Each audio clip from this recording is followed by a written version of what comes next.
Welcome to Gyrus Education. Let's now discuss a very important topic on oscillation. See, that is energy of particle in simple harmonic motion. आपण बघितलंय simple harmonic motion मध्ये particle moves to and fro along the straight line about the mean position. That means it possesses a speed, right?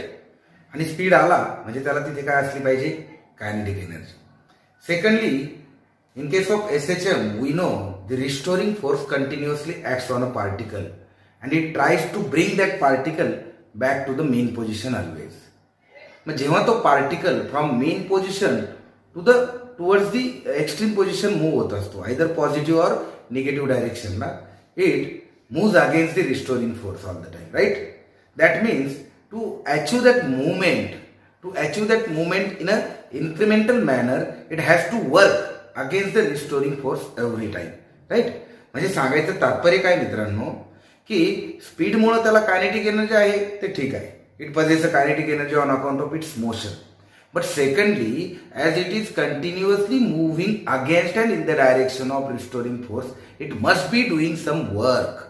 And that work is stored in the form of potential energy at that position of the particle.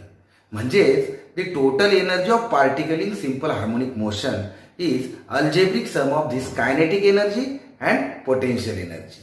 ठीक आहे. So हा मुद्दा आपल्याला लक्षात ठेवायचा आहे. आता ह्या सेशन मध्ये we are going to deal with the famous question of board that obtain an expression for the total energy of particle performing linear simple harmonic motion. Or otherwise आपल्याला अशी क्वेश्चन मिळतील की obtain an expression for the kinetic energy of particle performing SHM, obtain an expression for the potential energy of particle performing SHM. So हे सगळ्या प्रश्नांची उत्तर तुम्हाला आता इथे मिळणार आहेत. फक्त कन्सेप्ट काय लक्षात ठेवा की पार्टिकल कंटिन्युअसली मुव्हिंग आहे आणि म्हणून त्याला कायनेटिक एनर्जी आहे. सेकंडली, तो कंटिन्युअसली त्याच्यावरती तिथे फोर्स ऍक्ट होतोय आणि तो फोर्सच्या अगेन्स्ट किंवा फोर्सच्या डायरेक्शनने मूव्ह होत असतो, त्यामुळे तिथे तो कार्य करतो, वर्क करतो आणि such work is stored in the form of potential energy in the system. म्हणून टोटल एनर्जी ही kinetic energy plus potential energy ह्या स्वरूपात आपल्याला तिथे पाहायला मिळते. आता आणखी एक मजेची बाब आहे, एक विशेष बाब आहे, ती अशी की आपण बघितलं की particle when moves from extreme position to the mean position, what happens?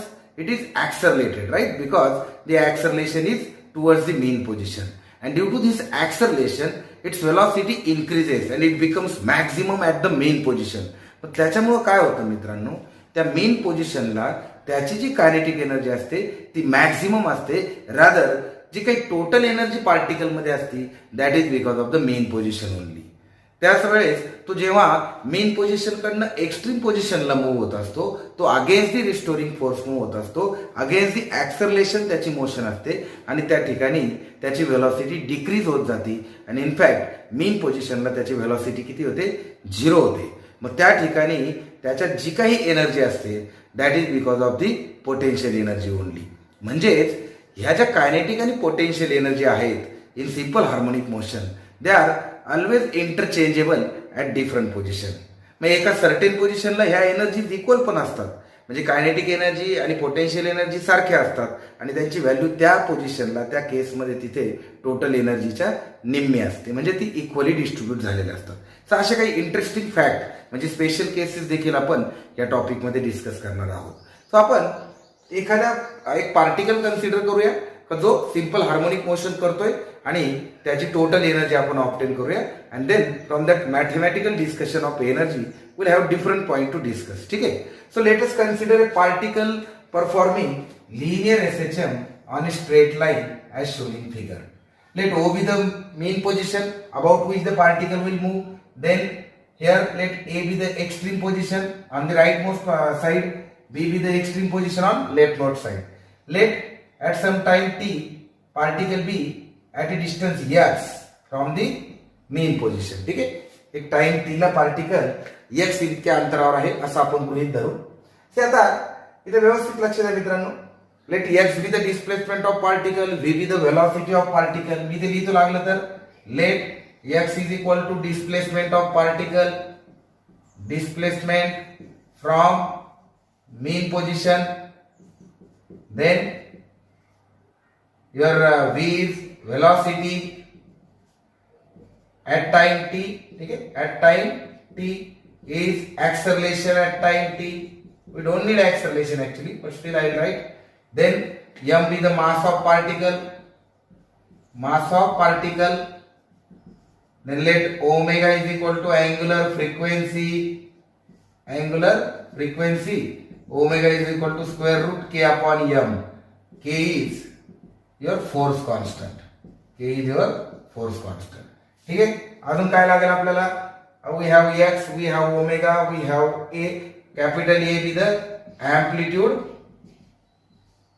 of SHM. Amplitude म्हणजे काय? Maximum displacement from the mean position, either on right side or the left side of the particle. So these are all variables, these are all physical quantities associated with the motion of particle on that straight line. So now let us first obtain the kinetic energy of the particle. So first point is kinetic energy of particle. मित्रांनो, मी तुम्हाला सांगितल्याप्रमाणे as the particle is continuously moving on the straight line and on account of that motion it possesses the kinetic energy.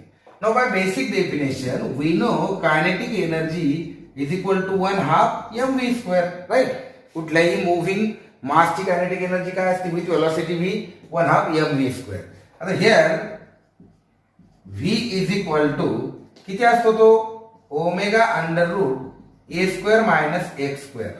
Therefore v square is equal to omega square into bracket a square minus x square, and hence kinetic energy, let it be Ek is equals to 1/2 m omega square a square minus x square. ठीक है. So this is the kinetic energy of a particle which is performing linear simple harmonic motion on this line, right? ही झाली त्याची kinetic energy. Now we are going to use this formula only to obtain the final energy. पण मी इथे आणखी एक formula तुम्हाला देतो in terms of the function, harmonic function. See, we know displacement x is equal to काय असतं? a sin omega t plus phi. At any time t the particle which is performing simple harmonic motion, त्याचं displacement किती असतं? a sin omega t plus phi. मग आपण basic definition of velocity म्हणजे derivative of displacement with respect to time जर घेतला तर velocity will become a omega cos omega t plus phi. ठीक आहे ना. मग आता आपण याचा स्क्वेअर घेऊ इथे. v square is equal to a square omega square cos square omega t plus phi. ठीक आहे ना. सो आता मी जर इथे v स्क्वेअर ह्या फॉर्म्युलेने रिप्लेस केला तर माझी कायनेटिक एनर्जी काय होईल? मग it will become 1/2 m a square omega square cos square omega t plus phi. ठीक आहे. This will be my formula for kinetic energy. मग आता इथे लक्षात येईल m is constant, a is constant, omega is constant for the given motion. That means whatever variation in the kinetic energy will take place, that is because of this cos square theta, that is cos square omega t plus phi. म्हणजे तो जो phase angle आहे, ती जी phase आहे simple harmonic मोशनची, that will going to decide your kinetic energy. Like when the particle is at mean position, या फॉर्म्युल्याकडे लक्ष द्या मित्रांनो. ओमेगा t plus phi किती असतो मेन पोझिशनला? It is 0. Therefore we'll get maximum kinetic energy at the mean position. And when the particle reaches to extreme position, on the right side it is pi by 2 and on the left side it is 3 pi by 2. So that means cos will become 0. That means kinetic energy will become 0. So such a kind of conclusions can be easily drawn out of such a formulas. ठीक आहे. Anyway तुमच्याकडे हा एक formula जमा झाला का in terms of cosine तुम्हाला kinetic एनर्जीचं व्हेरिएशन तिथे डिस्कस करता येईल. Now let us try to find out the potential energy of particle. मी मगाशी सांगितलं पार्टिकल मध्ये पोटेन्शियल एनर्जी कुठून आली? तर त्याचं कारण आहे पोटेन्शियल एनर्जी ऑफ पार्टिकल. का आली ती? Because it is always subjected to the restoring force. मग तो रिस्टोरिंग फोर्स वेगवेगळ्या सिस्टीम मध्ये वेगवेगळा असू शकतो. Like in case of spring mass system the restoring force due to the elastic force of spring. Then in such a case it is elastic potential energy. Then in simple pendulum system, the restoring force is due to the component of weight, that is component of gravitational force, which is pull back that pendulum or bob of pendulum back to the mean position. Then in such a case, this potential energy is due to the gravitation. That is, it is gravitational potential energy. In case of magnetic field, it is magnetic potential energy. So त्याला label वेगवेगळं लागेल, but the concept is same. It is due to the work done against the restoring force. So now जो particle आपण consider केलेला आहे त्या पार्टिकलच्या बाबतीत आपण एक गोष्ट म्हणू. Let the particle move with a small incremental displacement dx from the existing position. ठीक आहे, समजा ह्या पार्टिकलला थोडस आणखी डिस्प्लेसमेंट करायचंय. मग आपण इथे लिहू let dx be the small displacement from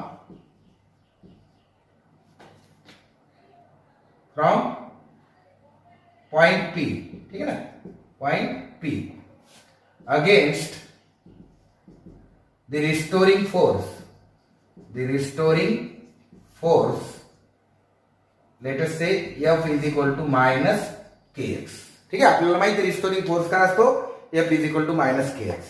therefore work done in this case is W is equal to this restoring force into, आपण इथे निगेटिव्ह साइन घेणार आहोत कारण work the moment of particle is against the restoring force. So this is F into dx. Basic definition of work वापरली मी. Work is equal to force into displacement and that is why it is F is W is equal to minus F dx, that is minus kx dx, and therefore work is equal to kx dx.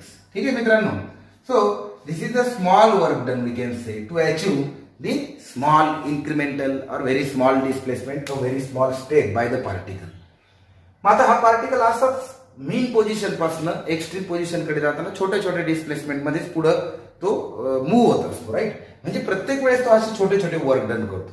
मग आपल्याला interest आहे total work done when it starts from position O and reaches to the position P.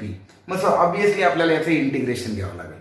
So आपण इथे लिहू शकतो therefore total work done while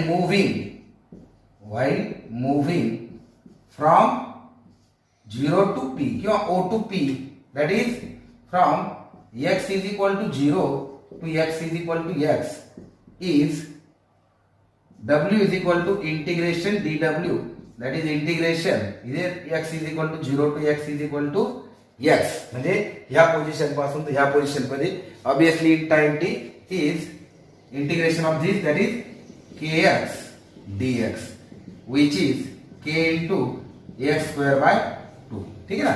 So ultimately what formula we have for the potential energy, it is work done, it is 1 by 2 kx square. Now we know what is the value of k. See, we know omega is equal to square root k by m, therefore k is equal to m omega square. ठीक है ना. मग ही value जर आपण याच्यात टाकली तर your work done होईल 1 by 2 m omega square into x square. ठीक है. Now this work is stored in the form of potential energy at that position of particle. Therefore we can say potential energy of particle is 1 by 2 m omega square x square. So this is how we can obtain the potential energy of particle. लक्ष द्या, आता individual दोन प्रश्न तयार झाले. How to obtain kinetic energy, simply you have to write answer up to this level. तुम्हाला उत्तर इथपर्यंत लिहिता आलं पाहिजे. Then how to obtain potential energy, तर तुम्हाला इथून सुरुवात करावं लागेल थोडंसं कन्सिडरेशन करून. किंवा जर टोटल डेरिवेशन लिहायचंय 3 मार्क 4 मार्कासाठी, तर तुम्हाला पहिल्यापासून या स्टेप इथपर्यंत फॉलो करावं लागतील. आता जसं आपण इथं पोटेन्शियल कायनेटिक एनर्जीला in terms of cos formula obtain केला, तसंच आपण यालाही ऑब्टेन करू शकतो. सी इथं एक्स इज इक्वल टू आपण काय घेतलंय a sine omega t plus phi. मग तो जर एक्स इथे टाकला तर काय होईल. मग आता मी इथे ईपी म्हणतो, potential energy is equal to काय होईल, तो 1/2 m ओमेगा स्क्वेअर. आता एक्स चा स्क्वेअर आहे म्हणजे तो काय होईल a square sine square omega t plus five.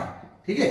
So this is the formula for potential energy in terms of the phase angle, in terms of the harmonic function.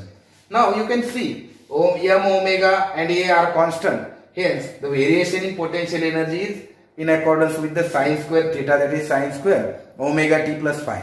Now this phase angle will going to decide the exact value of potential energy at different point.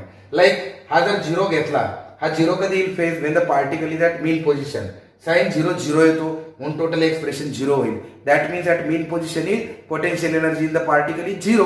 म्हणजेच सगळी energy कोण contribute करतंय? Kinetic energy. तसंच जर sine हा π/2 किंवा 3π/2 घेतला तर sine square omega t plus फायची किंमत किती येणार आहे? 1. Whatever potential then potential energy will be maximum energy that is 1/2 m omega square a square. याचा अर्थ काय होतो? काही एक्स्ट्रीम पोझिशनला जिथं आपण चेक केलं का कायनेटिक एनर्जी 0 होती पण पोटेन्शियल एनर्जी मॅक्झिमम असते. म्हणजे त्याचा अर्थ काय होईल? का सगळी एनर्जी कंट्रीब्यूट पोटेन्शियल एनर्जीने केली. आता हे आपल्याला अल्टिमेटली फायनल कधी करता येईल? आपण दोन्ही एनर्जी एकत्र करू. So total energy of particle in SHM किती येणार आहे? मग आता total energy that is E is equal to E that is energy in particle performing SHM is EK plus EP that is 1/2. आता तुम्ही बघा हा कॉमन पार्ट आहे त्याच्यामध्ये, ठीक आहे ना, 1/2 m ओमेगा स्क्वेअर. ठीक आहे, आपण हे वरचं एक्सप्रेशन वापरू. So 1/2 m omega square a square हा कॉमन पार्ट येतोय. सो मी इथे टाकतो 1/2 m omega square a square. ठीक आहे ना. आता बाकीचा पार्ट जर बघितला 1/2 m omega square x square हा निगेटिव्ह पार्ट आणि हा इथे हा पॉझिटिव्ह पार्ट हा कॅन्सल होईल आणि final expression for energy in the particle will become 1/2 m omega square a square. ठीक है. So this is how you can obtain the expression for the total energy of particle performing simple harmonic motion. ठीक है. So now we'll discuss some special cases about the energy. ठीक है मित्रांनो, इथे 3-4 मार्काचा प्रश्न आहे. शुअर शॉर्ट तो प्रश्न परीक्षेत कुठल्या ना कुठल्या स्वरूपात येतो, न्यूमेरिकल किंवा थिअरॉटिकल स्वरूपात. So ultimately what we have in this discussion that the kinetic energy of particle is EK is equal to 1/2 m omega square a square cos square omega t plus phi, or simply EK is equal to 1/2 m omega square into bracket a square minus ax square. ठीक है. So this is our kinetic energy. Then potential energy of particle काय आहे? EP is equal to 1/2 m omega square x square, or EP is equal to 1/2 m omega square a square sin square omega t plus phi. ठीक आहे. दोन्ही प्रकारचे फॉर्म्युले available आहेत. Total energy of particle, total energy E is equal to याचा algebraic sum घेतला आपण and that is coming E is equal to 1/2 m omega square a square. ठीक है. So this is what is conclusion of the energy. Now let us discuss the special cases. See, from this expression it is clear that the total energy of particle depends upon this mass of particle, then omega that is its angular frequency. It varies in direct proportion with the square of angular frequency and square of amplitude. हा एक मुद्दा इथं clear होईल. म्हणजे इथं पहिली गोष्ट काय क्लिअर होईल का E is directly proportional to m, E is directly proportional to omega square, E is directly proportional to a square.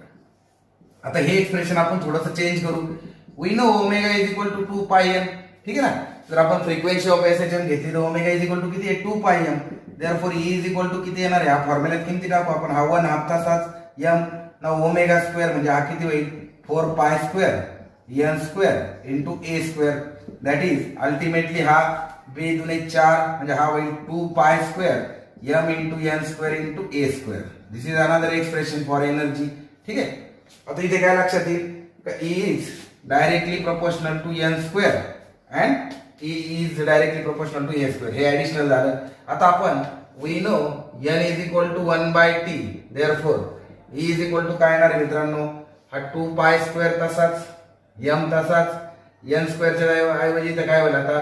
1/t square into a square. That is 2π square m a square upon t square. This is the expression in terms of time period of a particle. From this what we can write? E is directly proportional to t square. ठीक आहे. So या टाईपचं conclusion तुम्हाला या ठिकाणी E is inversely proportional to t square, not directly. So this type of conclusion you can see here. So हे झाले special cases. हे आपल्याला न्यूमेरिकल MCQ सॉल्व्ह करायला मदत करतील. Now let us discuss the variation of energy on the graph paper. ठीक आहे, आपण ग्राफिकली एनर्जीचं व्हेरिएशन बघू. सी मी इथे ग्राफ काढायचा प्रयत्न करतो. ठीक आहे, सी मित्रांनो मी एक्स ऍक्सिसला पार्टिकलचं डिस्प्लेसमेंट घेतो. This is mean position, this is extreme position plus a, this is another extreme position minus a. Then let the energy is taken on y-axis. This is the maximum energy of particle E. Now let us start with the kinetic energy. से आपण kinetic energy चा formula बघू. काय 1/2 m omega square a square minus x square. Now when particle is at mean position, x is equal to 0. That means it has a maximum kinetic energy. So your point will be here. ठीक आहे ना, मग हा पहिला point झाला. Now when the particle moves from mean position to this positive extremity, तो आता positive एक्स्ट्रीमिटी कडे चाललाय. एक्स काय होतो इथं वाढतोय. Right, look at this equation. हे इक्वेशन करा बघा. हा a square minus x square आपण याच्यावरती सगळं व्हेरिएशन काढणार आहे. आता ऍट मेन पोझिशन हा 0 झाला म्हणून हा डायरेक्ट इथं मॅक्झिमम झाला. तो किती आहे, मॅक्झिमम व्हॅल्यू ऑफ एनर्जी किती आहे, 1/2 m omega square a square. This is the maximum value of energy. Right, that is the total energy also. आता एक्स इज इक्वल टू जसं जसं इकडे वाढत जाईल and it will becomes a is equal to 0. X is equal to a. This a square minus a square will become 0 आणि हे इथं finally energy काय होईल तुमची या ठिकाणी 0 होईल. म्हणजे तो higher value to lower value येतो. आता हे इक्वेशन जर मॅथमॅटिकली बघितलं तर इथं m omega square a square हे सगळे कॉन्स्टंट टर्म आहेत. म्हणजे एनर्जीचं व्हेरिएशन कसं आहे, here is you can see in direct proportion to x square. ठीक आहे ना, कायनेटिक एनर्जी एक्सच्या स्क्वेअरला प्रोपोर्शनल आहे. म्हणजे त्याचा कर्व कसा आला पाहिजे, जर आपण इन बिटवीन जर पॉइंट टाकले आणि जोडले ते must be a parabolic curve. ठीक आहे ना, सो तो पॅराबोलिक कर्व मी त्याला असं जॉईन करतो. So it is like this. Similarly particle जर इकडे मूव्ह होत असेल तर अगेन हा एक स्क्वेअर आहे, निगेटिव्ह जरी असला त्याचा स्क्वेअर पॉझिटिव्ह आहे. म्हणजे अल्टिमेटली तेच व्हेरिएशन तुम्हाला इकडे पण दिसेल लाईक दिस. ठीक आहे, so this is how kinetic energy will vary with respect to the displacement of particle on the path. ठीक आहे ना, तर मग मध्ये तो हायेस्ट दाखवतो because it is maximum at mean position आणि इकडे तो 0 दाखवतो because it is 0 at mean position. Now let us discuss the variation of potential energy on the same graph. आता आपण पोटेन्शियल एनर्जीसाठी let me use some blue pen or something like. So आता potential energy, आता x is equal to आपण जर 0 घेतला तर point कुठे येईल, इथे येईल. त्यानंतर एक्स जसा जसा वाढेल म्हणजे पार्टिकल जसा जसा इकडे मूव्ह होईल, एक्स इज इक्वल टू ए झाला का हा हायेस्ट होईल. आणि मग आपण जर पॉईंट जोडत गेलो तर we can see the curve like this. So it will come here. Similarly या साईडला देखील आपल्याला त्याच टाईप व्हेरिएशन भेटेल. ठीक आहे ना, सो आपण आता ही लाईन जर अशी जोडली, so this blue curve denotes the potential energy and this is the second curve जो आपण अगोदर काढलेला आहे तो काय आहे, कायनेटिक एनर्जी. ठीक आहे ना, this is kinetic energy. So you can see at mean position whatever energy in the particle is due to kinetic energy because potential energy is 0. Similarly at extreme position kinetic energy is 0 and potential energy is maximum. So whatever energy is there in the particle that is due to the potential energy. That means at mean and extreme position the kinetic energy and potential energy are interchangeable. Now at in between at any point at any time when the displacement is x, it is the total energy is due to the algebraic sum of potential and kinetic energy. ठीक आहे, now let us discuss about these 2 points. ठीक आहे ना, आता ह्या पॉइंटला काय होतंय पहा मित्रांनो. See at these points the potential energy becomes equals to kinetic energy. So let us use the formula. Then we'll see what happens exactly. When the potential energy becomes equals to kinetic energy, so we can write 1/2 m omega square x square is equals to 1/2 m omega square a square minus x square. That is how 1/2 cancel will m omega square cancel will. X square is equal to a square minus x square. That is twice of x square is equal to a square and hence x is equal to a by root 2. ठीक है ना. So at x is equal to plus minus a by root 2 म्हणजे अँप्लिट्यूडचा तो 1 by root 2 ज्यावेळेस असतो त्यावेळेस potential energy आणि kinetic energy कशी असते, सारखी असते. म्हणजे पार्टिकलची जर ही पोझिशन पाहिली आपण on the line on which it is performing simple harmonic motion, so x is equal to किती असतो तो प्लस मायनस ए बाय 2 आता आपण याला एक रिव्हर्स केस टाकू. So this is very important case. This is very important case. When potential energy is equal to kinetic energy असते त्यावेळेस पार्टिकलची पोझिशन कुठे असते from mean position. It is at a distance which is equal to a by root 2 times of 1 by root 2 times of amplitude, and there the energy is both the energies are equal. मग आता हे दोन्ही जर equal घेतल्या तर मग in such a case they are equals to m omega square a square म्हणजे किती त्या e बाय 2 असतात. ठीक आहे. सो पार्टिकलची पोटेन्शियल एनर्जी किंवा कायनेटिक एनर्जी ही टोटल एनर्जीच्या 50% केव्हा असेल ज्यावेळेस डिस्प्लेसमेंट ऑफ पार्टिकल किती असेल 1 बाय रूट 2 टाइम्स अँप्लिट्यूड. हा इम्पॉर्टंट पॉईंट आहे. आता अजून एक एक्स्ट्रा पॉईंट आपण इथे डिस्कस करू. आता आणखी एक्स्ट्रा पॉईंट काय घेता येईल मित्रांनो. समजा आपण असं ऍझ्युम केलं let x is equal to 1 by 2 times amplitude म्हणजे x आता पार्टिकल काय अँप्लिट्यूडच्या निम्म्या अंतरावर आहे इथे कुठेतरी. ठीक आहे ना. मग आता या ठिकाणी आपण एनर्जीची व्हॅल्यू काढू. समजा x is equal to 1 by 2 a जर घेतला तर कायनेटिक एनर्जी किती येणार आहे त्याची. इथे कायनेटिक एनर्जीच्या फॉर्म्युला किती टाकू m omega square a square minus आता x इज इक्वल टू किती घेतला a बाय 2 म्हणजे a square by 4 a square by 4. So it will become 1 by 2 m omega square here 4a square minus a square that is 3a square by 4 that is it will become 3 by 4 of 1 by 2 m omega square a square. मी याला separate का ठेवलं because this is my total energy म्हणजे kinetic energy of particle ek is 3 by 4 of the total energy. ठीक आहे. हा MCQ point आहे मित्रांनो. जर पार्टिकल हाफ डिस्टन्सवर असेल अँप्लिट्यूडच्या तर त्या ठिकाणी कायनेटिक एनर्जी किती असते पार्टिकलची 3 by 4 ऑफ टोटल एनर्जी म्हणजे 75% असते ती. ठीक आहे ना. तसाच पोटेन्शियल एनर्जी किती येणार आहे इथं. पोटेन्शियल एनर्जी किती येईल 1/2 m ओमेगा स्क्वेअर x स्क्वेअरच्या जागेवर टाकतो मी इथे a square by 4. So a square by 4 म्हणजे येईल 1 by 4 1 by 2 m omega square a square. ठीक आहे ना मित्रांनो. म्हणजे याचा अर्थ काय आला का potential energy is 1/4 of total energy म्हणजे ती किती असती 25%. हा किती झाला 75%. आता तुम्हाला जर एमसीक्यू विचारला एमएसटी सीईटी रे का पार्टिकल परफॉर्मिंग एसएचएम हा अँप्लिट्यूडच्या निम्म्या अंतरावर तिथे त्या पोझिशनला आहे तर त्या ठिकाणी कायनेटिक एनर्जी किती टक्के असेल तर 75% असेल. पोटेन्शियल एनर्जी किती टक्के असेल तर 25% असेल. पार्टिकल मेन पोझिशनला असेल तर कायनेटिक एनर्जी किती असेल तर 100%.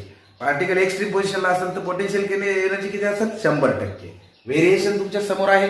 आता बोर्डाने प्रश्न विचारला का explain the variation of kinetic energy and potential energy in case of particle performing SHM with respect to the position of particle and hence conclude और hence show that they are interchangeable.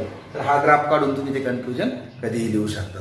ठीक आहे. So मित्रांनो this is about energy of particle in simple harmonic motion. सगळे फॉर्म्युले तुमच्या समोर clear आहेत. व्यवस्थित आन्सर लिहा. प्रत्येक फॉर्म्युलाला व्यवस्थित समजून घ्या and try to solve some numerical on this. ठीक आहे. सो याच्या अगोदरचे लेक्चर पहा so that you will understand this lecture. पुढचे लेक्चर बघण्यासाठी चॅनल सबस्क्राईब करा. बेल बटन दाबा म्हणजे तुम्हाला नोटिफिकेशन येईल. Thank you very much.